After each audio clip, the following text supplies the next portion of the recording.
ሀገር መቀየር የሚፈልግ ኃይል ካለ ተራራውን ጫካ ይሆናል፣ ይናዳል፣ ውሃውን ወጥ ይሆናል፣ ድልድይ ይሰራበታል፣ ማስዋብ፣ የቱሪስት መናኸሪያ ማድረግ ይቻላል ማለት ነው። እሴት ላይ ለየት ይላል። የኛ እሴት ከተለመደው ቅንነት፣ ታማኝነት የምታውቁት እሴት ሁሉም ቦታ ማለት ነው። ፓርላማ ቅንነት፣ ታማኝነት፣ ውጭ ጉዳይ ቅንነት፣ ታማኝነት፣ ጸረ ሙስና ቅንነት፣ ታማኝነት እንደዚህ የሚባል ነገር የለም። እሴት ማለት እኮ በየቀኑ የኔ ብለህ የምትኖርበት ነገር ነው። ከእሴት ዝንፍ ያልክ ቀን ሁሉ ነገር ተበላሸ እና ኮፒ በማድረግ የሚሆን ነገር አይደለም። ሪል ከተቋም ሚሽን ቪዥን ጋር የሚያያዝ መሆን አለበት። በጎ ህሊናና ቅን ልቦና ያለው ሰው ቅን ልቦና ያው ይገባቸዋል። ሰው አይገልም፣ ድንጋይ አይወረውርም፣ ሰው አያማም፣ አይሰርቅም፣ አያጭበረብርም። ቢኮዝ ልብ ላይ ነው ሁሉ ነገር ያለው። ይሄ በጣም ብዙ ቨርዥን አለው። በየቦታው የምናውቃቸውን እሴት ደግሞ እንዳለ ጠቅሎ የያዘ ነው። አንድ ኤግዛምፕል ሁሌ ያነሳዋለሁ፣ እናንተ ያስፈልጋቸዋል። ሙስና በጸረ ሙስና ትግል መቼም ቢሆን አይሳካም። መቼም። ለምንድን ነው ሙስና በጸረ ሙስና ትግል የማይሳካው ያላችሁ እንደሆነ በሳይንስ ትንታኔ ያለው ግን በቀላል ለማስረዳት ኢትዮጵያ ውስጥ መሀይምነት አለ፣ ታውቁታላችሁ። ጸረ መሀይምነት የሚባል ተቋም ግን የለም። ትምህርት ተቋም ነው ያለው፣ ትምህርት ሚኒስቴር ነው የሚለው። በሽታ አለ፣ ጸረ በሽታ የሚባል ተቋም ግን የለም፣ ጤና ነው ያለው። ጨለማ አለ፣ ጸረ ጨለማ የሚባል ተቋም የለም፣ ብርሃን ነው ያለው። ለምንድን ነው ለጨለማ መብራት ኃይል፣ ለመሀይምነት ትምህርት ሚኒስቴር፣ ለበሽታ ጤና ያልነው? ዲስ ኤክስትሪም ፖልስ ዝም ብሎ የመጣ ነገር አይደለም። ለምሳሌ ጤና ጥበቃ ሚኒስቴር ጸረ በሽታ ሚኒስቴር ቢሆን ኖሮ ዝናብ ሲዘንብ አይናገርም።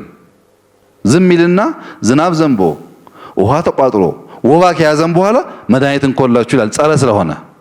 ጤና ጥበቃ ስለሆነ ግን እባካችሁን ክረምት እየመጣ ነው፣ ዝናብ ይዘንባል፣ አንጎበር ግዙ፣ ውሃ እንዳትቋጥሩ፣ ወባ እንዳይዛችሁ፣ ገና ሳይፈጠር ማለት ነው። ቢኮዝ ጤና ጥበቃ ነዋ እንጂ ከተፈጠረ በኋላ ጸረ አይደለም። ጸረ ማለት ኤግዚስት የሚያደርገውን ነገር ያለን ነገር የሚያጠፋ ማለት ነው እንጂ እንዳይፈጠር የሚያደርግ አይደለም። አንድ በሉ። ትምህርት ውሰዱ፣ ችግር የለም ጌቾ በቃ 28 30 ሙላና መሀይም ከሆንክ በኋላ እናስተምራለን አይልም አይደል? ገና 2 ዓመት ተኩል 3 ዓመት ሲሞላችሁ ህፃናት ትምህርት ቤት ያስገቡ ይባላል። እንኳን መሀይም መሆን ቀርቶ ሰውም ሳይሆን ሰውየው ማለት ነው።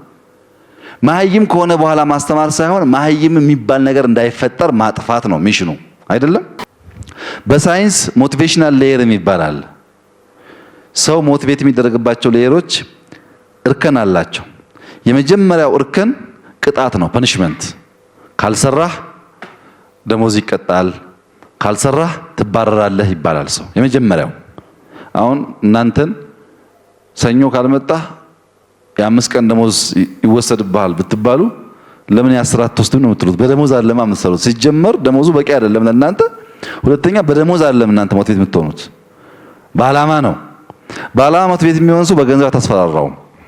ሁለተኛው ሞቲቬሽናል ሌየር ሪዋርድ ይባላል። ለምሳሌ ሲሰራ ቴንኪው ማለት ሊሆን ይችላል፣ መሸለም፣ ማስተማር ምናምን ሊሆን ይችላል። ብዙ ሰው ከመጀመሪያው ሌየር ወደ ሁለተኛው ሌየር እስከሚያርግ ድረስ ኮራፕሽን ውስጥ አይገባም። ከቅጣት ወደ ሪዋርድ 100 ይዘርፍና ችግር የለም በ10 ቅጣኝ ይላል። ምክንያቱም አንተ ታች ነው ያለው፣ አንተ ቀጭ ነህ፣ እሱ ደግሞ ሪዋርድ ነው ያለው። ሌየሩ ከፍ ብሏል። አልተገባችሁ? እዚህ ቅጣት የሚባል ነገር አያስፈራራውም። 50 ሰርቆ በ5 ከሰዋለ፣ ችግር የለውም። አልፏል ከዛ ሌየር ማለት ነው። እኛ አልፈን ነው አታክ ማድረግ ያለብን። ለዚህ ነው የማይሳካው። ቀላል ኤግዛምፕል ላይ የማነሳው እዚህ ብሔራዊ ቲያትር ጋር ማታ 5 ሰዓት ከምሽቱ 5 ሰዓት ላይ 50 60 መኪና፣ አንድ 10 ሚኒስቴር፣ አንድ 10 ፕሮፌሰር፣ አንድ 10 ኢንቨስተር፣ አንድ 10 ፓርላማ አባል፣ አንድ 10 ታክሲ ሾፌር ሳምፕል ወስደን ተደብቀን ትራፊክ በሌለበት 5 ሰዓት ላይ ብናያቸው ሚኒስትሩ እንደዚህ ያይና ቀይ የበራ ያልፋል፣ ፕሮፌሰሩ ያልፋል፣ ባለሀብቱ ያልፋል። የማያልፍ ሰው የለም። ቀይ በርቷል፣ ህግ ነው አይልም። ማታ ከሆነ ትራፊክ የለም፣ የሚያየው ሰው የለም፣ ቀይ ጥሶ ይሄዳል። አያረግም? ያው ታውቁታላችሁ። ቢኮዝ ኮራፕትድ የሆነ ቲንኪንግ ሁሉ ውስጥ ነው ያለው ማለት ነው። ባለስልጣን ጋር ብቻ አይደለም ያለው። እሱ ብቻ አይደለም። አንደኛ ደረጃ ትምህርት ቤት ብትሄዱ ዛሬ ያን የመሰለ ኢንፋይናይት ፖቴንሻል ያለው ሰውዬ ማጥናት ትቶ ከጓደኛው ሰርቆ ይሞላል። ገና ፈተና ማለት ነው። ገና አንደኛ ደረጃ ሁለተኛ ደረጃ እያለ አስተማሪ አዳልቶ በጾታ በምናምን አዳልቶ ነጥብ ያበላሻል። ከስልጣን ጋር ትስስር የለውም። ይሄ ጤና ጥበቃ ብትሄዱ ቃለ መሐላ ገብቶ ህዝቤን አገለግላለሁ ምናምን ብሎ ሲያበቃ ኩላሊት ይሰርቃል፣ ጉበት ያበላሻል። ታውቃላችሁ።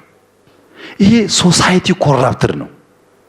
ይሄ መፍታት የምንችለው በጸረ አይደለም፣ ክፉ ስር ነው ሌብነት። አንተ መፍጠር ትችላለህ፣ ብቃት አለ፣ ጭንቅላት አለ። ወደዛ አትግባ የሚለውን ልክ እንደ ሀሁ እንደ ኤቢሲዲ ከታች ጀምረን ስንሰራበት ነው። ሀገር መቀየር የሚፈልግ ኃይል ካለ ተራራውን ጫካ ይሆናል፣ ይናዳል፣ ውሃውን ወንዝ ይሆናል፣ ድልድይ ይሰራበታል፣ ማስዋብ፣ የቱሪስት መናኸሪያ ማድረግ ይቻላል ማለት ነው። ኢንቨስት ማድረግ ያለብንም ሰው ላይ ነው። ማክበር ያለብንም ሰው ነው። ሰው ደግሞ ራሱን ማወቅ አለ።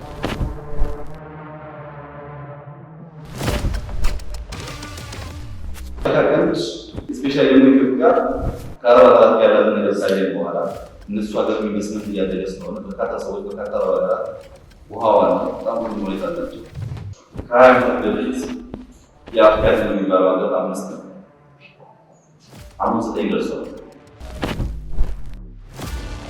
ኢትዮጵያ ትበለጽጋለች፣ ትለወጣለች። የኢትዮጵያ ሬኔሳንስ እውን ይሆናል።